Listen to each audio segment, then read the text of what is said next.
intervention services for infants and toddlers with disabilities here in Delaware, and we will be presenting together. If you have any questions during the comment, you'll see a box for which you can raise questions. We ask that if you do raise any questions, they be of general in nature. If you want some clarification regarding the presentation this afternoon.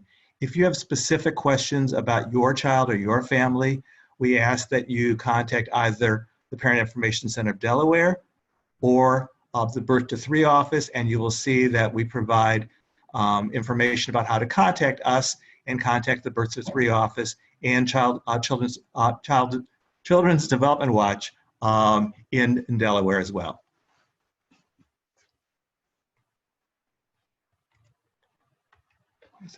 Next slide.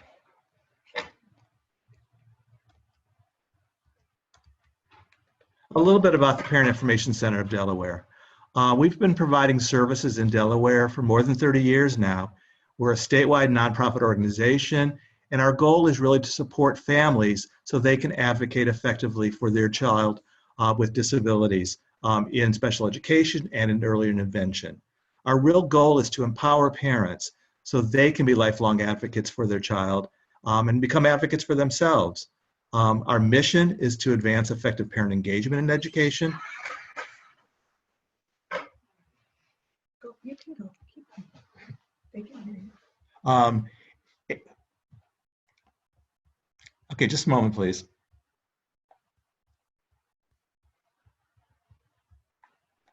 No, did it turn on? I don't know.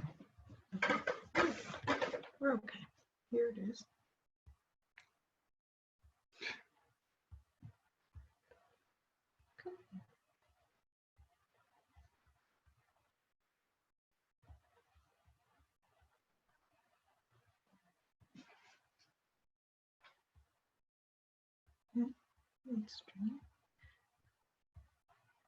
We're sorry for the difficulty. They couldn't see the PowerPoint. That's why I couldn't be in PowerPoint. Yeah, but it was streaming, so they heard what you were saying. Okay. Sorry again. So let's talk a little bit about the way in which we support parents at the Parent Information Center of Delaware. We do it in a variety of ways. One is through one-to-one consultations where we actually talk with parents or communicate with them. It could be by meeting with them, it could be through a telephone call, it could be through email, where we work with them about information specific to their child and ensuring that their child receives effective services. We also provide learning opportunities which go beyond an individual family. Those include live training sessions where we meet with groups of parents, audio conferences, annual education and parent leadership conferences, webinars like the one we're doing this afternoon. We also have online resources which include our website where we have weekly e-news which we send to thousands of people. You'll also see on our website a number of fact sheets and other information which can be helpful to families. We do outreach to try to reach families of children who typically would not be reached by the system. So we really try to ensure that in all parts of the state, across all demographics, that we are available and can work with families. We also do systems advocacy where we are working with families to advocate for children with disabilities as a group to ensure that Delaware policies are effective in supporting children with disabilities and their families. Let me talk for a moment about the objectives of this webinar. The primary purpose is to provide information to parents and family members to help them better understand, first of all, what are early intervention services for infants and toddlers with disabilities and their families? What kinds of services are they? And what does that service system look like? Some of the federal requirements that are included in what's called the Individuals with Disabilities Education Act, Part C of that, which specifically addresses early intervention services for infants and toddlers with disabilities and their families. And by the way, throughout this presentation, you're going to hear us talk about infants and toddlers with disabilities and their families, because as Sue will explain further, this program really is based upon supporting families so they can support the development of their child with their infant or toddler with disabilities. We'll be talking about who's eligible for early intervention services. And then finally, we'll be talking about what kinds of services, supports and services are available to help children with disabilities and their families. So this is Sue Campbell, the Part C coordinator. I understand that many of you may not have heard Larry's introduction. So Larry, if you will introduce yourself again. Hi, I'm Larry Ringer with the Parent Information Center of Delaware. So Part C of IDEA is a federal grant program that assists states in operating a comprehensive statewide program of early intervention services for infants and toddlers with disabilities ages birth through 2 years old and their families. In Delaware, eligible infants and toddlers with disabilities are provided opportunities to receive early intervention supports and services to address their unique developmental needs. And you'll notice that unique developmental needs is underlined. This is not a cookie cutter program. Not all children will receive or need the same supports and services. Families of these eligible children also have opportunities to receive early intervention supports and services so they may acquire abilities to advocate and provide ongoing learning opportunities for their child. The overall purpose of early intervention is to lessen the effects of developmental disabilities and delays. Ding. So in Delaware, we are uniquely placed. We're actually in the Department of Health and Social Services. So the Birth to 3 program is an agency under the Division of Management Services. We act as the lead agency or state office responsible for the general supervision of the early intervention system in Delaware. Essentially, that's monitoring policy and fiscal management of resources.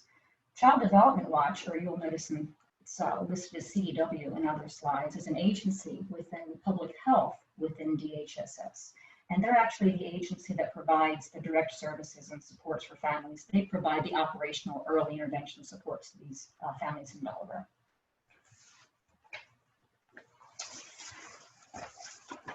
So early intervention, this concept was established by Congress in 1986. Part C of IDEA supports this teaming concept where parents and professionals work together to identify unique developmental needs for the child and family, develop and implement a plan of early intervention supports and services to meet those unique needs. It was also that Congress recognized an urgent and substantial need to reduce educational costs by minimizing the need for special ed through early intervention, and to minimize the likelihood of institutionalization and to maximize independent living as these children grow older. Throughout this presentation, you're going to notice that the addition of the word supports was added when we were discussing early intervention services. And when we say supports, we're referring to those services provided to the families, essentially to help their child succeed. So let's talk now about who's eligible for early intervention services in Delaware. There are 2 basic ways in which a child can become eligible.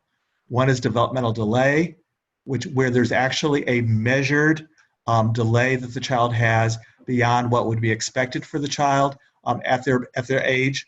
But there's a second category as well, where there's a diagnosed physical or mental condition, which research has shown has a high probability of resulting in developmental delay. So the difference between these 2 categories are, in the first category, it's possible to actually measure and demonstrate a developmental delay of a certain amount. We'll be talking about that in a moment. But a second way, and again, this is different, you don't have to have a child actually exhibiting at that point a developmental delay that meets the Delaware criteria. But because we know that given the kind of condition with which they've been diagnosed, a physical or mental condition, the chances are so high that there will be a developmental delay that we don't wait until there's actually a measurable developmental delay to begin providing services. We begin providing services because of what we know about that condition and to try to minimize or perhaps even eliminate eventual developmental delays. So one way of establishing eligibility in Delaware under Part C is looking at the 5 domains, the 5 areas of development. We look at cognitive, physical, which includes vision and hearing, communication, social or emotional, and adaptive. And when assessors identify that the child has a 25% delay in one or more of those areas, then the child is determined eligible for the Part C program in Delaware.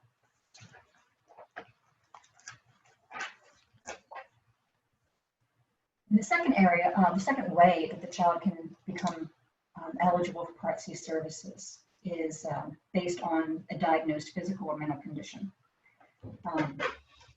The child may be determined eligible based on a diagnosed condition that has a high probability of resulting in a developmental delay, including chromosomal abnormalities, genetic or congenital disorders, severe attachment disorders, nervous system or metabolic disorders, sensory impairments, congenital infections, or disorders secondary to exposure of toxic substances such as lead or fetal alcohol syndrome. So even if a child, as Larry had mentioned earlier, if a child has not yet demonstrated a measurable developmental delay, the child still may become eligible for the Part C program. Let me just add a couple more categories of diagnosed medical condition. And those are Down syndrome, spina bifida, those kinds of disorders where we have enough information to know that there's such a strong likelihood of eventual delay that we don't wait until that delay can be demonstrated. Let me talk now for a moment about what some of the major steps in the early intervention process. Both federal law and Delaware policy set out a whole system for ensuring that infants and toddlers with disabilities and their families get the services they need. The first is to be able to find kids who may need early intervention services. And so, as we'll be talking about in greater detail in a moment, the first step is referral by primary referral source to the Child Development Watch program in order to be able to conduct an evaluation to determine eligibility. That referral is so important because we want to find children and families who need services as early as possible. We don't want to miss families. And so this is really looking at a variety of ways in which Child Development Watch can become aware of a child and family who may need to be evaluated and receive services. The next step after a referral would be the actual evaluation and assessment. And there's two purposes for evaluation and assessment. First, evaluation is to determine whether the child and their family are eligible to receive early intervention services. And the second piece, which is assessment, is then about assessing what services the child and family would need. After the evaluation and assessment has been completed, then there needs to be a determination based upon all the data that we have, is the child in fact eligible to receive early intervention services? And as you'll recall, there are again two ways of establishing eligibility. One being where the child has a demonstrable measured developmental delay of 25% or more in one of the 5 domains that Sue talked about. The second way is if the child has a diagnosed mental or physical condition with a high probability of providing a developmental delay, resulting in a developmental delay.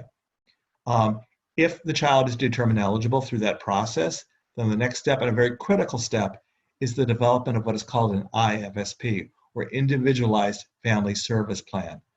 We'll be talking again in more detail about this in a moment, but basically this is the blueprint for the services that the child and family will receive. Some of you may be familiar with the term IEP, or Individualized Education Program. That would be for children ages 3 and above, related to special education related services. The IFSP is for children birth through 2 for early intervention services. Then once the IFSP has been developed, the next critical step is actually implementing that IFSP. That may include providing early intervention supports and services for the child and for the family, remembering that a key component, a key characteristic of early intervention services is that it's done as a team. It is done by providing services both to the child and providing those supports the family needs so they can support the development of their child. Then once we've actually had an IFSP in effect, there'll be periodic reviews where a team of people a team including the parents and professionals come together, review how the child is progressing, review the existing IFSP, and determine whether any revisions to the IFSP are needed. Another step is, as the child approaches age 3, transition planning. And there we're talking about what's going to be happening for the child after they reach age 3. For some children, that's going to be preschool special education services. For some children, they may not be eligible for Part B for special education services beginning at age 3. But the transition planning is to decide what's going to be happening next for the child and family after the child reaches age 3. So in the referral process, agencies and individuals in the community refer children who may need early intervention to Child Development Watch. So assessors at Child Development Watch can evaluate the child, and if eligible, the child will receive early intervention supports and services through the Part C program. Some of the responsible sources, community agencies that will make these referrals. They could be child care facilities, early Head Start, community agencies such as Easter Seals and BIATA. They could be the child's primary care physician. We do receive referrals directly from hospitals, and the primary source of referrals are the parents. And Child Development Watch will not accept any referrals where the parents do not consent to that referral. So when a phone call is made to Child Development Watch, one of the first questions, as I understand that they will ask, is the parent aware of this referral being made? It's a voluntary program, and parents and families do not need to participate.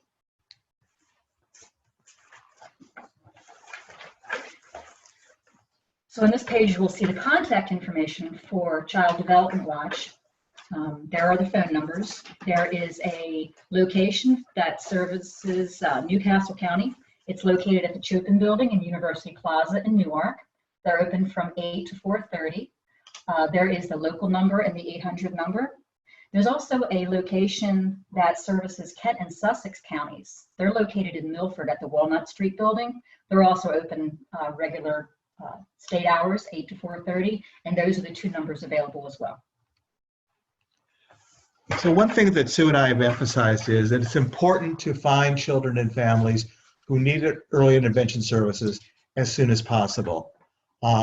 So there not only is referral really emphasized as being critical for those physicians, the parents, various kinds of agencies or settings in which a child may be participating before referral, but also Congress established a very tight timeline for what happens after referral. So once the referral has happened, been provided to CDW, I'm sorry, the timeline for making those referrals are that it must occur as soon as possible, so immediately if at all possible, but in no case can it be more than 7 days, that's 7 calendar days, after the child was identified by a referral source. So this means that if the physician who is working with the child either through healthy child care, or could be in a neonatal part of a hospital, a neonatal program, could be a variety of different ways. Once that referral source becomes aware of the fact the child may need early intervention services, they need to act very quickly. They need to make that referral to CDW no later than 7 days after the referral source was aware of the fact the child may need the services. But even with that timeline, if it can be done sooner, it needs to be done sooner. So let's talk about what happens after the referral has been made to CDW. Again, there is a very tight timeline to ensure that we can get a child who needs services to those services as soon as possible. So what has to happen within 45 days from the date of the referral is, first of all, CDW must complete an initial evaluation and assessment. As you recall, I talked about the fact that there's 2 components there: evaluation, which is for the purpose of determining eligibility, and assessment for determining if the child is eligible, what services, early intervention services they and the family need and will receive. And if the evaluation shows that the child is eligible, then the CDW needs to hold a meeting with the family to develop an individualized family service plan. So within 45 calendar days from CDW receiving that referral two things must occur: the evaluation assessment, and after that evaluation assessment is completed, a determination of eligibility, and if the child is eligible, then a meeting to develop an IFSP for the child and family. So what is an IFSP? As Larry had already mentioned, it's just like an IEP, but it has a stronger component that involves the family.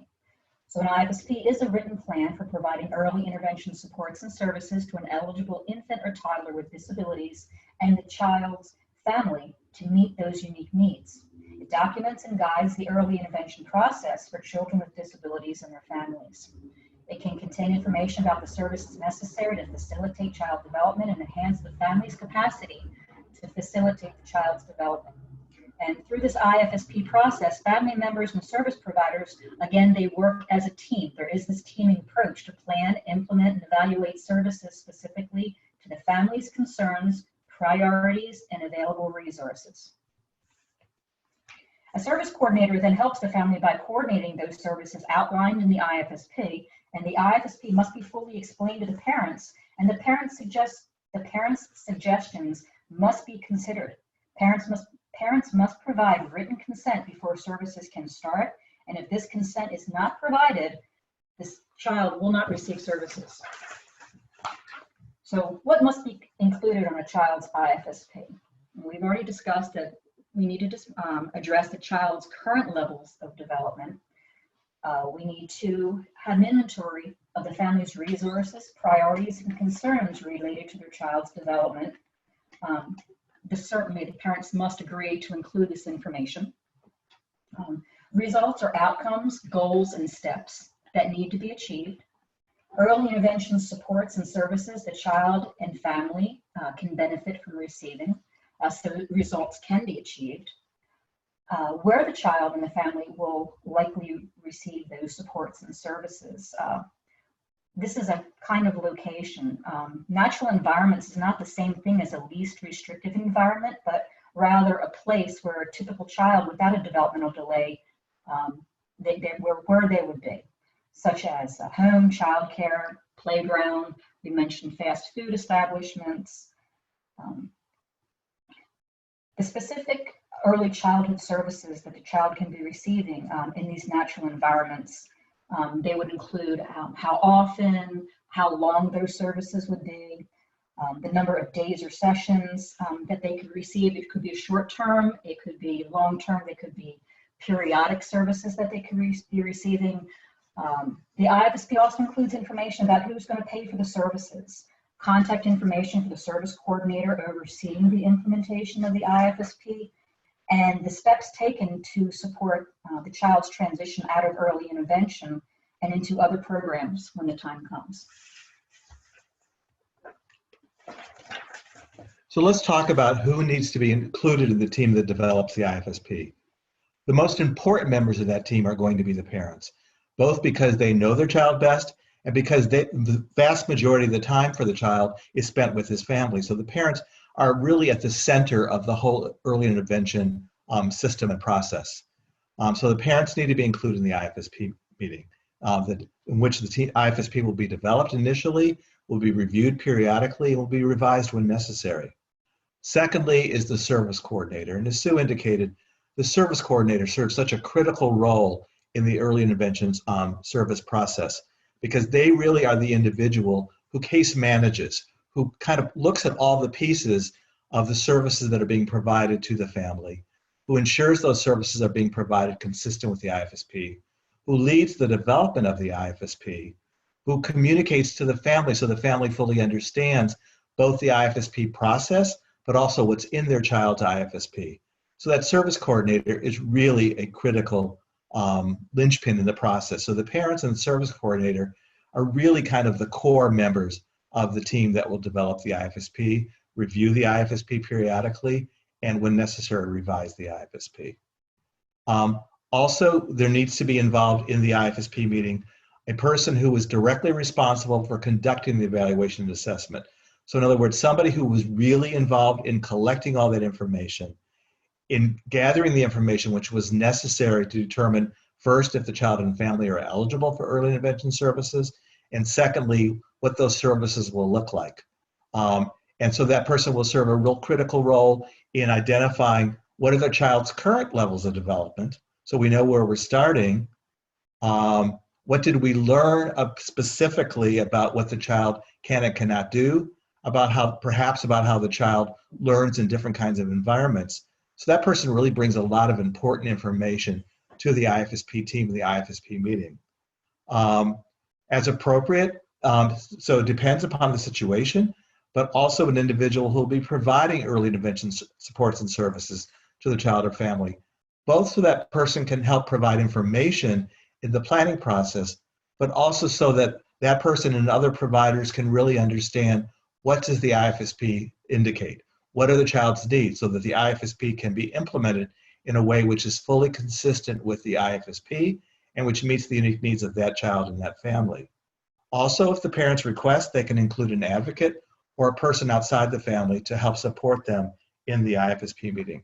So this family focus team is especially important, and the role of the service coordinator is especially important. So the families have access to all of these supports and the information, so they can make informed decisions. So they're able to communicate the needs of their child.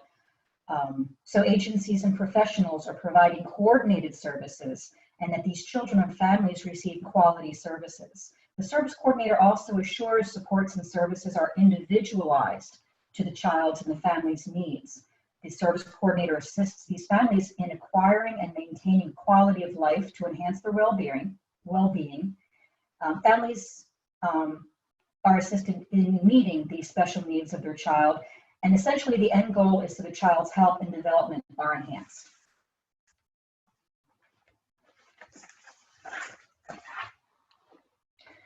So what are the most common early intervention supports and services? Essentially for an IFSP, they center around the family, including service coordination, family training, could be family counseling, home visits from either the service coordinator or interventionists, social work services, and transportation. Special instruction and early childhood education could be provided either directly to the child or to the parent to reinforce skills. Intervention services could include physical therapy, occupational therapy, and speech-language pathology. Medical services are provided, but only for diagnosis and evaluation for determining if the child is eligible for Part C under IDEA in Delaware. Services such as nutrition and health services can also be provided, but those health services are essentially provided so the child can participate in early intervention services. So if a child doesn't receive health services, those services may not be as beneficial if they're receiving PT, OT, or speech. The child may also need to receive audiology, sign language, or cued speech services, and vision services is also one of the services that's identified under IDEA as an early intervention service. And depending on each child's unique needs, services, again, can be provided directly to the child or in a supportive role to the family as in a coaching model where an interventionist would work on strategies with the parent or the caregiver. And let me add a little bit to that. So Sue has gone through a number of different kinds of services that may be provided to a child or family. This doesn't necessarily mean that a speech pathologist will come to the family's home once a week. An occupational therapy will come at a different time, twice a month. A physical therapist will come once a week on a different day. Really, we're looking at trying to integrate the services as much as possible because the needs of the child really are integrated. It's not like we're talking about different children. We're talking about all these different kinds of interventions which are necessary to support the child's development and the family's support of the child in their development. So in some cases, it may be that the occupational therapist and the speech pathologist may confer about issues related to swallowing, for example. But it won't necessarily be that each of those individuals will come to work with the child on the swallowing skill. Rather, it may be a single individual who pulls together the various pieces of services the child needs in order to make this work as well as it can for families. One important point with that is, although there may be at times where only a couple of the disciplines will be involved in providing direct services, but they're consulting with others. Those decisions need to be made based upon the needs of the child and family, not the needs of the system.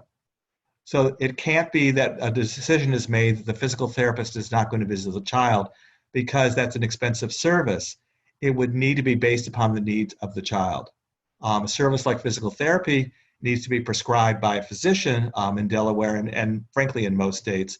But the decision as to what individual will address each area of the child and family's needs needs to be made through the IFSP process and needs to be made by the team and needs to be made solely based upon the unique needs of the child and family. Oftentimes there are questions also related to medical services, and I want to reemphasize what Sue said. With medical services, we're not talking about a doctor actually providing care to a child. In that case, we're only talking about the medical services being for the purposes of diagnosis of the child and as part of the evaluation of the child. As you will recall, one of the two ways in which a child can be eligible for early intervention services is if, even though the child does not yet have a documented developmental delay of the 25%, which is part of the Delaware criteria, but the other way is with a diagnosed physical or mental condition with a high probability of resulting in a delay. So a doctor can be critical in that diagnosis and may provide important information about the kinds of services that child may need given that that diagnosed physical or mental condition.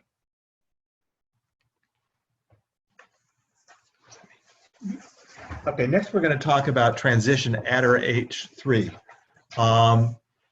It's critical to remember that there are two different systems under the Individuals with Disabilities Education Act that provide for services to children with disabilities and their families.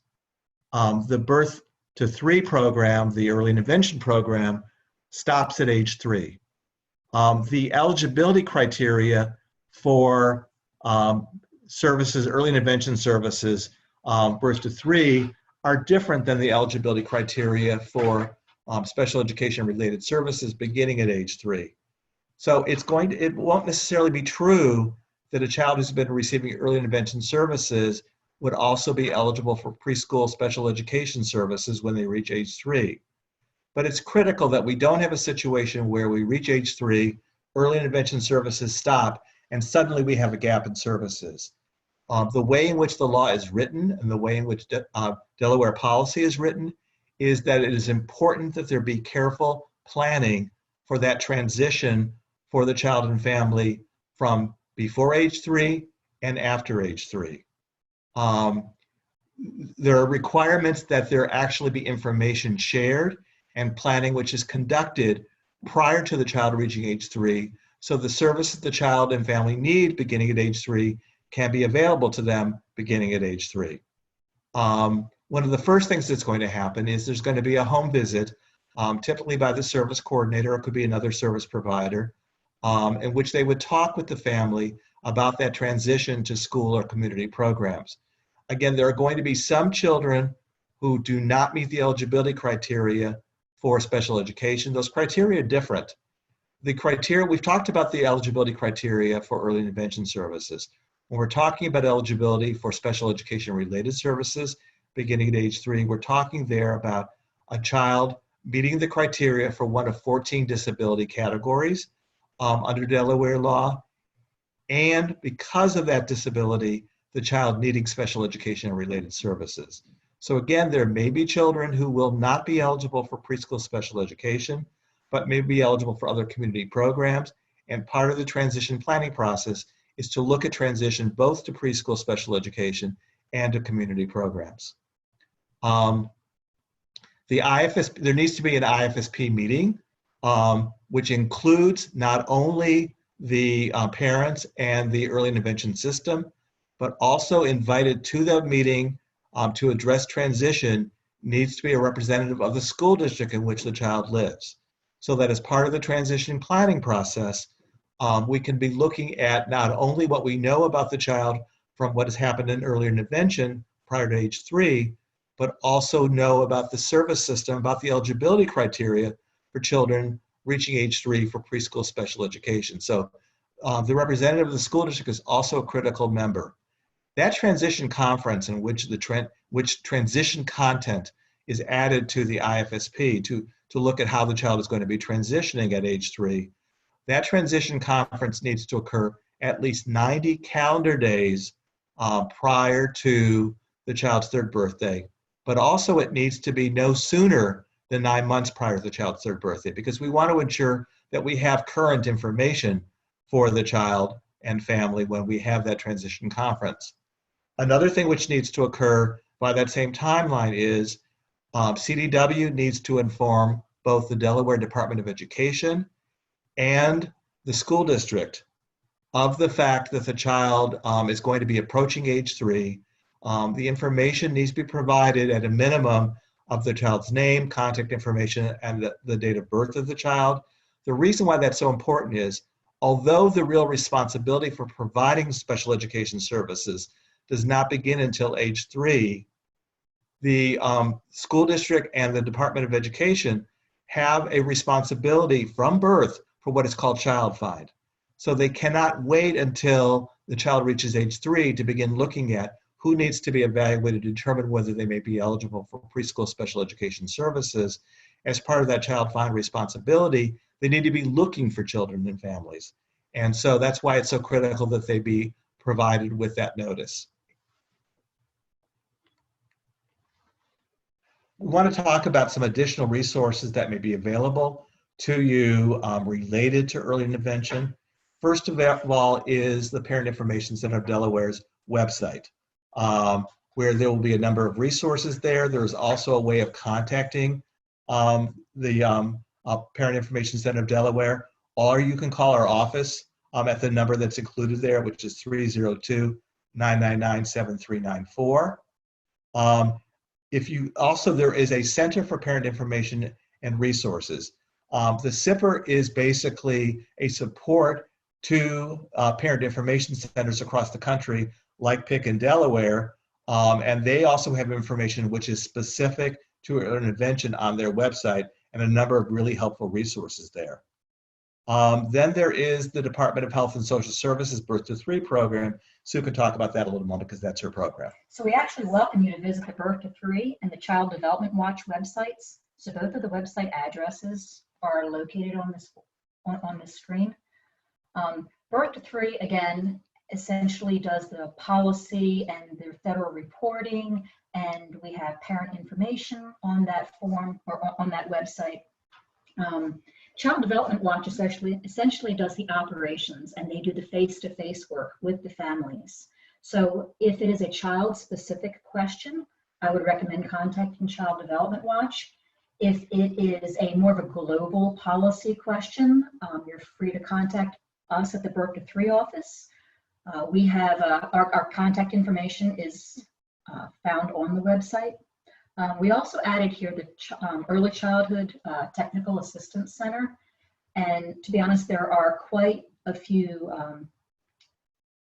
there's a lot of information. There are videos, there are webinars, there are documents that both parents and providers, community agencies, everybody would benefit from reaching out to that center. And the technical assistance staff there is extremely helpful.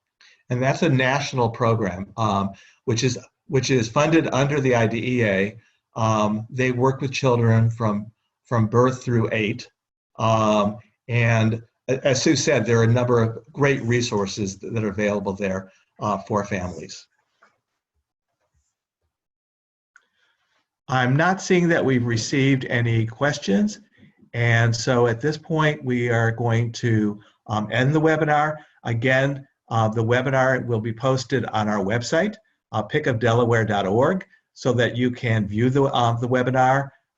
We appreciate you being listening in on the webinar this afternoon, and we look forward to working with you.